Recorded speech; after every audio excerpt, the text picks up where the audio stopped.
Alrighty, YouTube, and welcome back to Fern Valley Farms YouTube channel, where on this channel we are pure country. And today we are enjoying some sunshine, finally. OMG, here's the sun. Got about 8 inches of snow again yesterday. It's what, Monday? It's President's Day. That's easy to remember. And it's nice out. Finally, the sun feels really good. It's a little cold out, but it feels a lot better than it's been.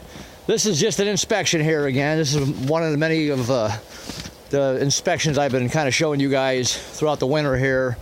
You can see hive number 1 here. They're out a little bit. They were out earlier. They did a lot of housekeeping. It must have been this morning or yesterday. I scraped a bunch of those dead bees off the landing board there. Hive number 3, they've been out. And if you listen to them in the back, I made this nifty little invention. And you guys could try this. It's really, really cheap, and it's so simple. See this right here?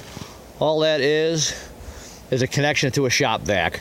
It's the elbow. My roofs have those vent holes in them. That thing fits right in there. You turn it up this way, put your ear to it, and there you go. Just make sure if you do this, you turn it down, so if it does rain, the water won't go in and trip on the hive. So you could, if you put that up to each one of these backs of these hives, it sounds really, really good. And I actually did pop it open the other day. I popped these open to check to see if there was still sugar cakes in there, and there is. There's some pollen patties in there, so they're still doing okay. Number 4, I guess I have hope. I don't think that hive made it. Number 2, for whatever reason, I lost the beginning of December. 4 was doing really good till a month ago, and then all of a sudden, I think. But when I listen to that little pipe I just showed you guys, I hear something. I think. Maybe it's just wishful thinking. But I swore I heard one bee. If they are alive, there ain't many in there, because I did pop that open the other day, and there was nothing. There's a little bit of there's a small cluster right here, right behind this screen, that's dead. So I don't think it made it, but if there are some bees in there, that's great. Because I swore about 10 minutes ago I heard a bee.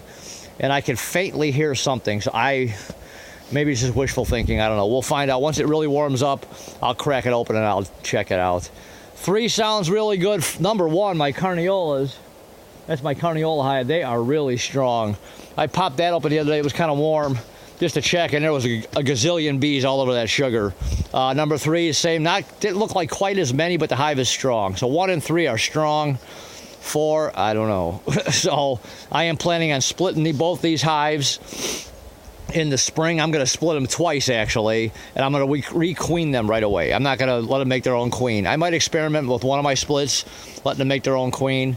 So when I do split them, I'm going to split them, I'm going to re-queen them, and it'll leave them alone. I'm going to put them in a box, put them in a 10-frame box with a divider that I made to turn it into a 5-frame.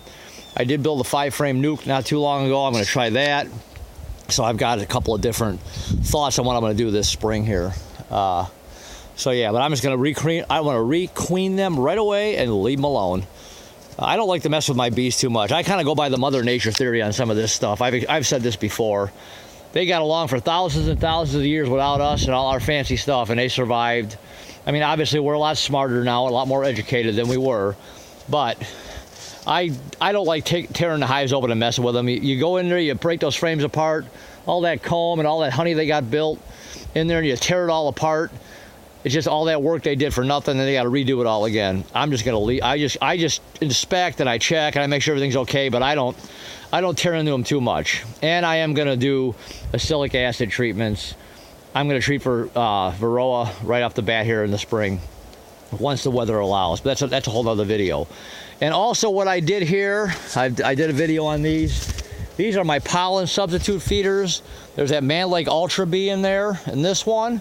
And I got this idea from David at Barnyard Bees. Check out his videos. David's really good. He's got a lot of good videos. Check out his channel. And Joe May, the Skinny Bee Man, I got this idea actually from him on how to build these feeders. They work out real. And Joe's been around a long time. He's got a lot of good videos too. So check out the Skinny Bee Man and David at Barnyard Bees. 2 good guys. David was putting cracked corn. He was putting whole corn in one of the feeders, and the bees kind of take what they can off the corn. They get some nutrition out of it. I have cracked corn. I have cattle here. Or I have 1 steer at the moment. So the cracked corn is already cracked. You probably can't see it. I just put it in there. You probably can't. I got the sun right in my face here. You can't really see it. but there's cracked corn. Actually, I've got some in a bucket here. This was too much. That's with the cracked corn, and you can see, there it is. I can't see with the sun in my eye. Sorry, guys. Yeah, see, that's already cracked. There's corn dust. What they do with the elevators when they clean the corn, that's all the stuff that falls down to the bottom. And you can feed it to cattle, and it works out really well. So, but David had that idea for the bees, so I did it, and they pretty much cleaned it out. I just actually stepped on it. You can see it right here. They took, and they really cleaned up on that corn. They like took everything out of it, and all they left was the husks.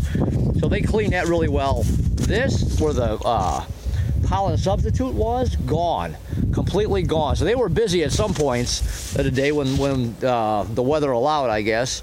They took all the pollen out of there. That sat in there all winter. They were on it on some of the nice days I'd come to check. So they cleaned that. I just put about 2 or 3 cups more in there. I'm just gonna leave it. If they want it, it's there. And then I'll put it here as I can't see with the sun. But right there, I can't see. Yeah, there it is. Lemongrass oil. I put lemongrass oil drops right here and right here. The lemongrass oil acts as an attractant. You can buy this stuff online. Go to Loran Oils. The bees will get attracted to that. They will be all over that stuff. It's starting to cool down now. The sun's just starting to go behind these trees, and these bees will slow down just a little bit. So, you know, like my whole point to this is come out here and check on your bees. See what they're doing. Keep an eye on them. You'll learn by just watching them. I'll come out here sometimes in the afternoon, just sit here. If I'm taking a break or I'm just feeling kind of lazy, I'll come out here and just sit here and just observe. And it's a good thing I checked on this today. I know the sun's out. It was warm. I figured they were flying a little bit. I didn't realize that feeder was empty completely.